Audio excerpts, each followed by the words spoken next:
Yo, yo, yo, what is up, ladies and gentlemen? Welcome back. Hope everyone's having an amazing day. So, yeah, we got the Extinction Protocol event going live right now.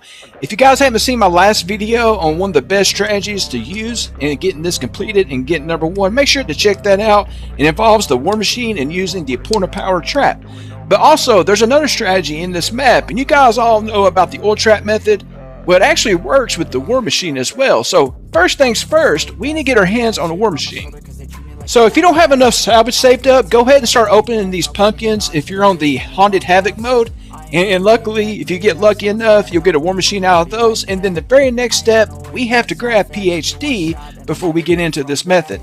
Also, guys, if you want, you can open a castle. You really don't have to, but if you prefer to get like a 2 or 3 plate, definitely do that. So let's go down here and get PhD.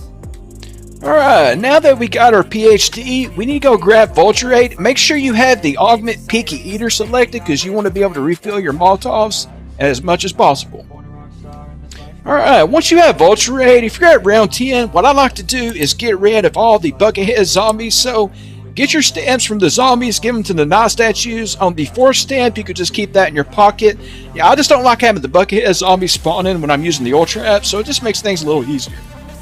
Alright, so we're at round 19, coming up towards the end of round 19. I'm kind of alternating in between these two traps. Now keep in mind, you'll always have the Rampage Inducer activated during this mode, so you may use 2 traps when you get in the higher rounds, or you'll go through 2 rounds and 1 trap in the lower rounds.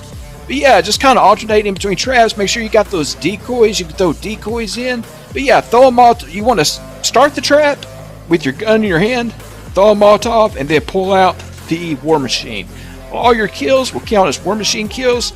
The thing about this though, you don't want to get any elites or specials spawned into the higher rounds, so it's better to do this in higher rounds. In the lower rounds, if you see like an object that looks like a mimic that might spawn, go ahead and trigger it to spawn that mimic so you can get your War Machine kill. So again, with your weapon in your hand, activate the trap, throw a Molotov, pull out the War Machine, and there we go. The zombies die to the War Machine. You get the points counted with the War Machine kills. And like I was saying just a second ago, if you see like a Pack-a-Punch crystal laying there like this one right here, that is a mimic. So we're going to go ahead and run over and trigger it to spawn. That way we can get our mimic kill. But yeah, guys, it's a pretty simple method. You won't get, like I said, you won't get that many elite and special zombie to spawn in until you get into higher rounds. But yeah, very, very simple. If you haven't seen the last video I made, make sure to check that out. I appreciate you stopping by. Don't forget to hit that like button, subscribe if you're new. And until next time, stay blessed.